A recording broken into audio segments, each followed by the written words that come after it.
Last time, I told you about the crash that wasn't an accident. About the insurance policy Ryan took out 2 weeks before that night. About how he stood in my hospital room and told the officer I was confused. He thought I was broken. He thought I was finished. He was wrong. What Ryan never counted on was my background in my clinic work.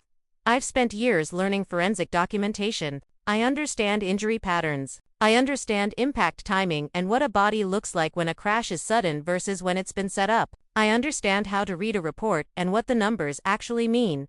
And I had something else he never saw coming.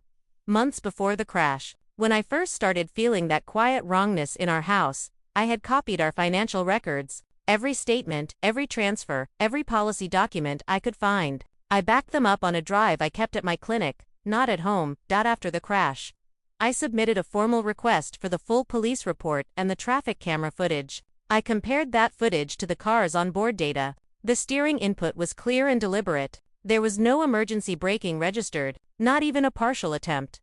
And the insurance policy had been upgraded. Exactly 2 weeks before that night, I wasn't the fragile, confused wife he had performed for that officer. I was building something, quietly, carefully, and I was almost ready. I needed one person I could trust completely. I called my cousin Rachel. Rachel had always been the one family member who never warmed up to Ryan. The others called her difficult. Too blunt, too suspicious. She called herself honest. She was right. She answered on the second ring, and I told her everything.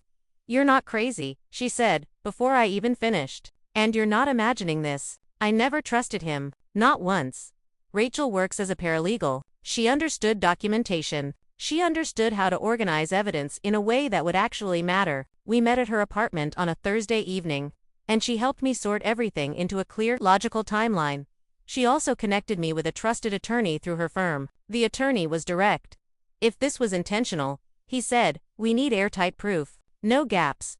No assumptions. Just clean, documented facts." I had them. Meanwhile, Ryan was growing bolder at home. He started talking about selling the house. He brought home refinancing documents and slid them across the kitchen counter like it was nothing. "We're rebuilding, babe," he said, smiling. "Trust me." I nodded. I smiled back. I took photos of every document before I handed them back.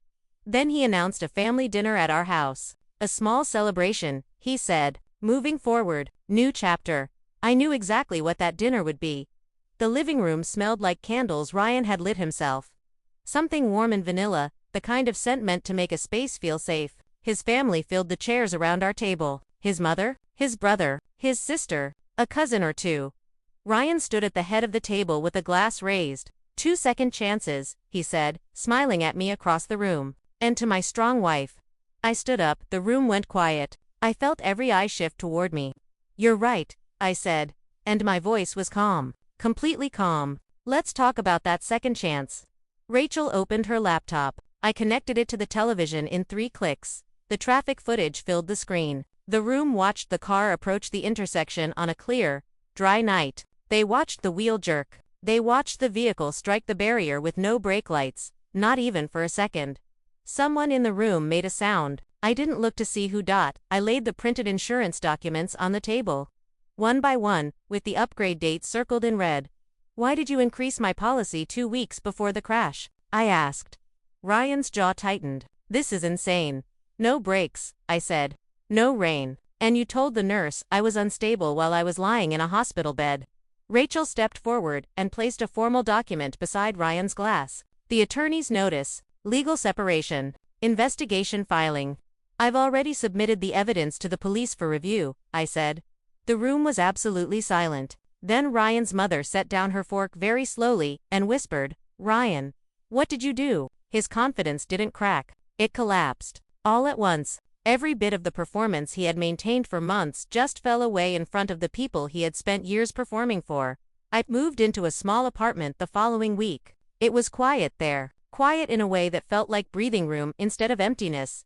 Legal proceedings began. The investigation continued. Family members stopped calling Ryan and started calling me, awkward and apologetic, unsure of what to say. I didn't need them to say anything.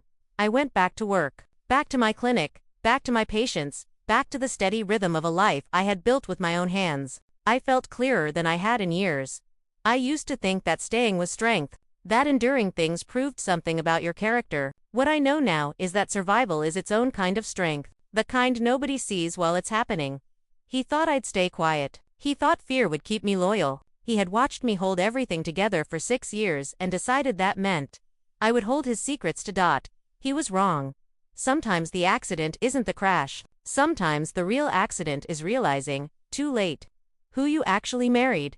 If someone ever tried to make you doubt your own memory or your own reality, you know exactly how terrifying that feels. Have you ever been gaslighted or manipulated by someone you trusted completely? Share your story in the comments. Subscribe to stand with others who refused to stay silent. Click hype to help this story reach the people who need it most. Did this story hit home? Like the video and tell me what you felt in the comments. Your support makes a real difference.